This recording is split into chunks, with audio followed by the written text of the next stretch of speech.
we make things. We use our hands, minds, and machines to build, to fix, to improve. We're known as do-it-yourselfers, home improvement fans, fix-it fanatics, inventors. At our core, though, we're all makers. So let's jump in and make something.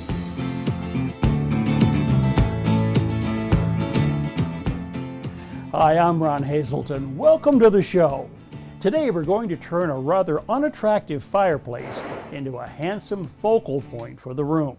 It's a makeover that will impress. Repairing modern faucets is easy if you can figure out how to take them apart. I'll show you how. Can't find just the right wood stain color? You can solve that problem by mixing your own custom version using standard colors. Finally, a clever trick for turning rubber gloves inside out to dry. It's time for a house call.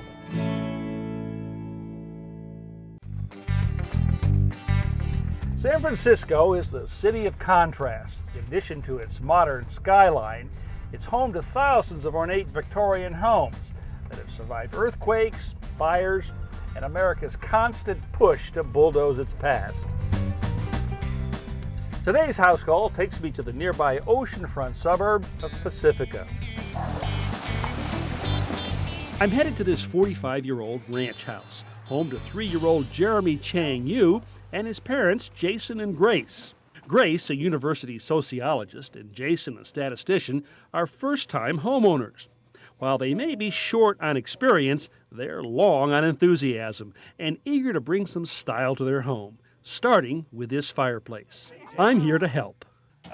This is the fireplace, huh? It is. Right. It Boy, is the fireplace, yeah. That's the first thing you see when you walk in the room. is. Talk about a focal point. Exactly. Well, this is like brick that's been painted, huh? Right, right. So this will be really your first do-it-yourself project. Yeah, it will be. And what were you thinking? We were thinking a mantle, so we could put pictures up. Okay. Maybe some nice colorful tile to cover the brick. It's just really trashy at the moment. We're going to be kicking up some dust today, so we clear the room and then lay down some floor protection. Our next step is to remove the wood trim around the fireplace. Grace and Jason use utility knives to cut through any paint and caulk at the edges.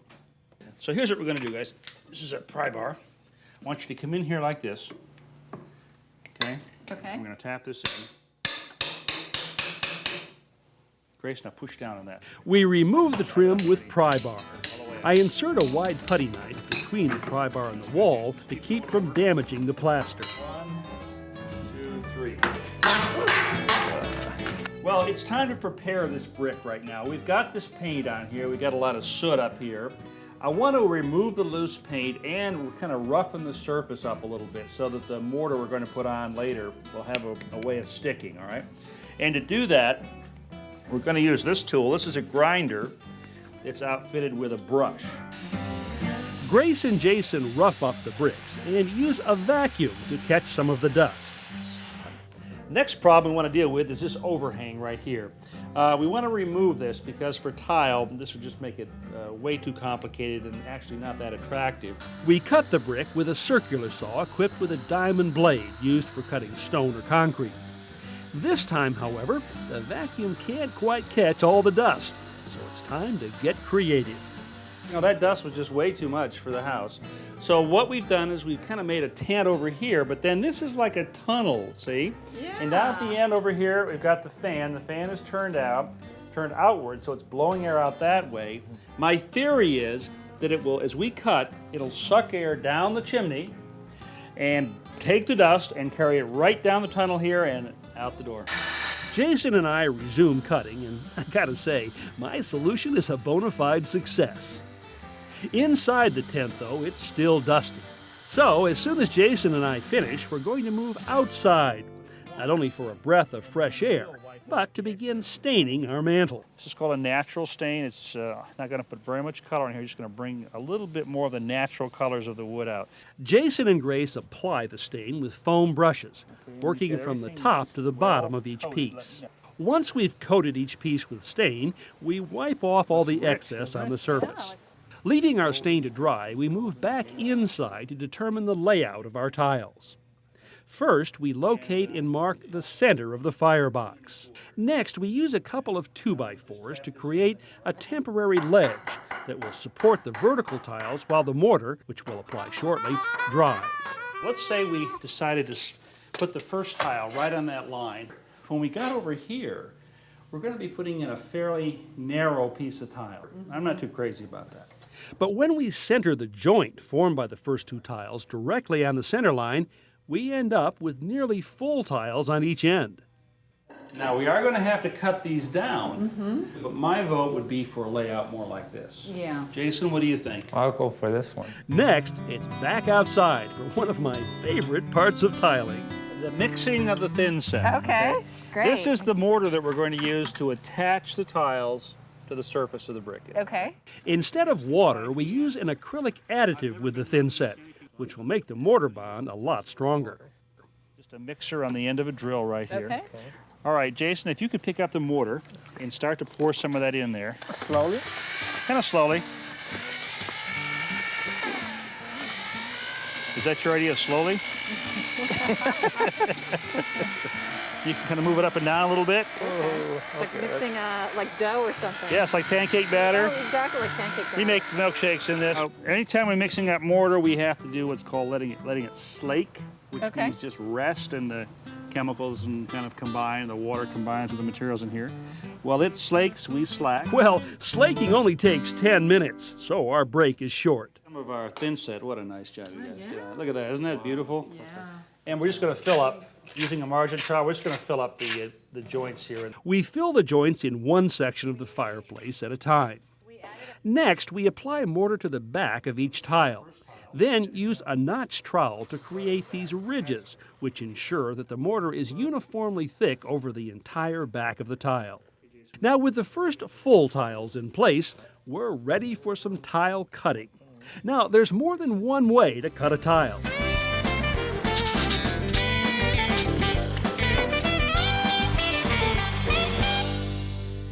You know, just about any tiling job that you take on is going to require that you cut some tiles. For small tiles, you might try a handheld scoring cutter. Place the cutting wheel on the edge of the tile where you want to start the cut, push down with your opposite hand, and move it across the tile. Once you've done that, grip the tile like this. These two ears are going to apply pressure on either side of the cut, squeeze, and there you have it. For a larger ceramic tile like these, a benchtop scoring cutter would be a good choice. The principle is the same. There you go, nice clean cut. Now for thicker, larger tiles like this one, or for porcelain tiles, the only way to really cut these well is with a tile saw. This is a circular saw with a pump that flows water over the wheel, keeping it cool as it cuts. It has a sliding platform right here. So if you've got much tile to cut, this is the way to do it. If you don't want to buy one of these, you can rent them from $30 to $45 a day. But any way you slice it, there's a way to cut tile that'll fit your budget. Grace cuts the tiles that will go on the ends of our top row. Then, back inside, Jason applies the mortar and sets the tiles in place. We insert these plastic joint spacers between each tile. They'll help us keep our grout line a consistent width. We're on a roll now, so we move on to the rest of the fireplace. The mortar needs to dry overnight, so once we've set the rest of the tiles, we'll call it a day and pick it up tomorrow. Now this is a polyurethane. If you look in here, you see, look down the can right here. You see how it's kind of a golden color?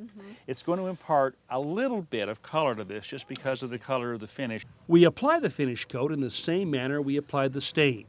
While it dries, we move on to our next step, filling the tile joints with grout.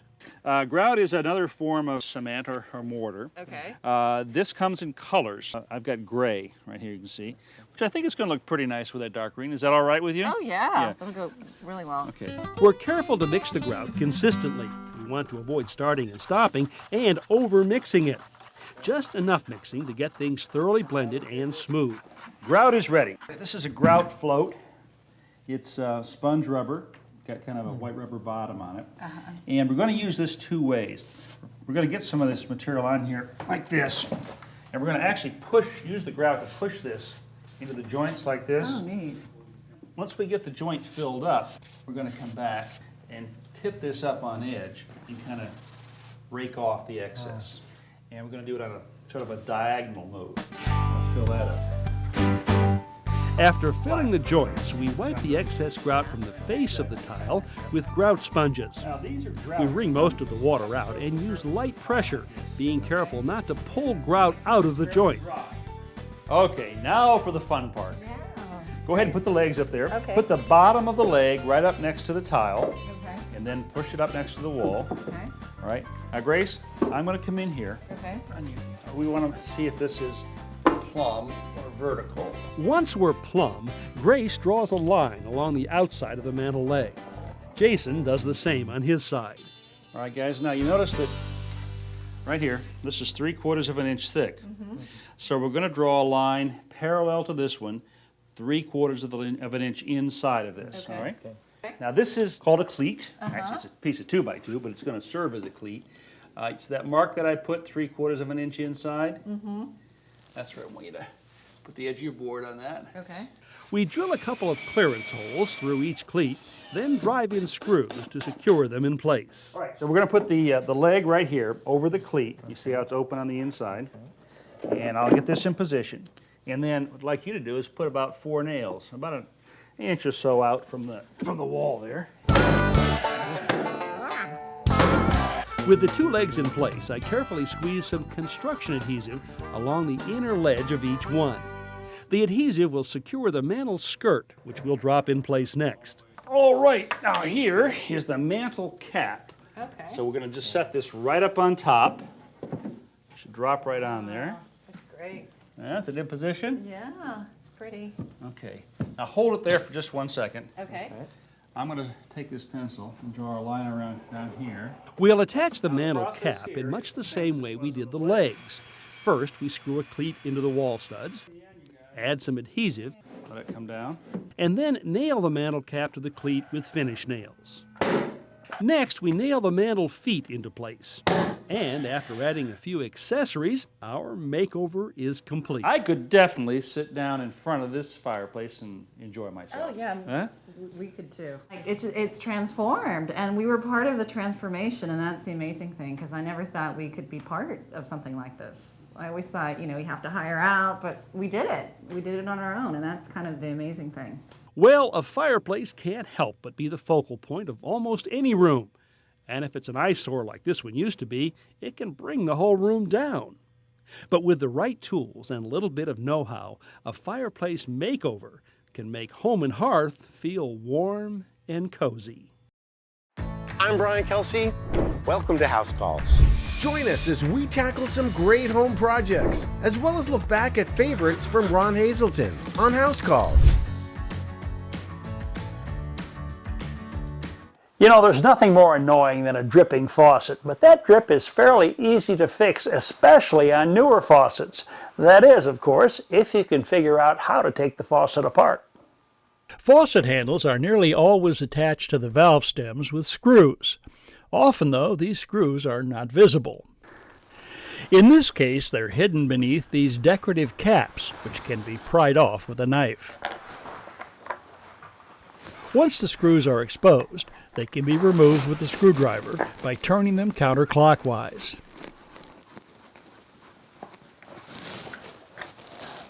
With the handle taken off, look closely at the bonnet nut, and you'll see flat surfaces intended to be gripped by an adjustable wrench. Again, turn the nut counterclockwise to loosen. Once the bonnet nut is unscrewed, grab the stem and lift the cartridge out. Set the cartridge aside for now. Look inside the valve body. If you see a rubber or plastic ring, use a small screwdriver and carefully remove it, along with any spring underneath. Take the cartridge, ring, and spring with you when you go to the home improvement center or hardware store for replacements. If your faucet is more like this with curved handles and no button on top, then look for a recessed set screw beneath the handle. Using an Allen wrench or hex key, insert the tool into the hole, engage the set screw, and loosen it by turning counterclockwise. With the set screw loose, lift off the handle. Underneath, you'll see a large valve nut. Loosen it using an adjustable wrench and screw it off. Take hold of the cartridge and lift it out. If the faucet is a single handle model, like this one, you'll find a set screw on the front beneath the handle. Unscrew it using an Allen wrench, then lift it off. Twist the bonnet nut counterclockwise to remove it. Lift out the cam, then the packing and ball valve. Remove the seats and springs using a small screwdriver. Gather up all these parts and take them with you when you go to the plumbing supply company, home improvement center, or hardware store for replacements.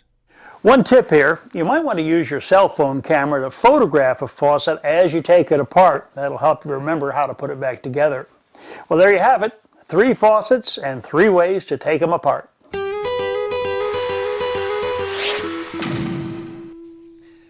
A little while ago, I took a fixture off the shop wall here, and I'm left now with a patch that is bare wood. Obviously doesn't match the surrounding finish here. So I want to recolor this so that it blends in. The only problem is, when I went out to pick up the stains, I couldn't find exactly the right color.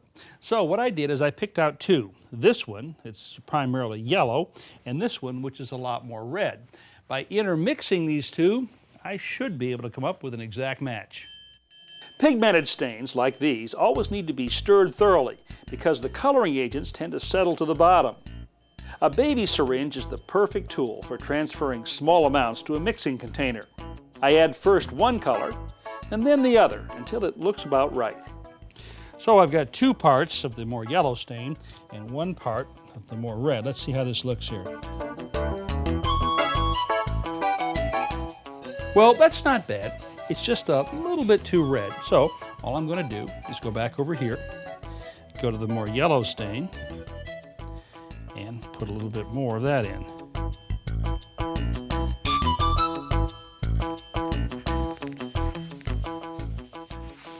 Well, not bad, huh? So if you can't find just the right color stain on the shelf, don't worry about it. Buy some that are close and then mix them together. The possibilities are limitless. If you work for any length of time at all in rubber gloves, you know how sweaty they can get on the inside. So what do? Well, usually you grab the cuff, and you peel them off like this. Now the first thing you want to do, of course, is let these dry adequately on the inside. So here's a tip for you. Grab the cuff, stretch it like this, and give them a spin. Squeeze, and the fingers will pop right back out again. Grab a cuff,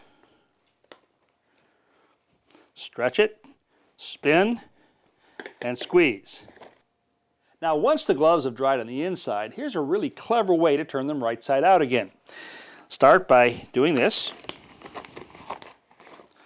then pull the cuff and spin the glove, and voila. To view today's projects again, visit ronhazelton.com. Step-by-step home improvement tips when you need them.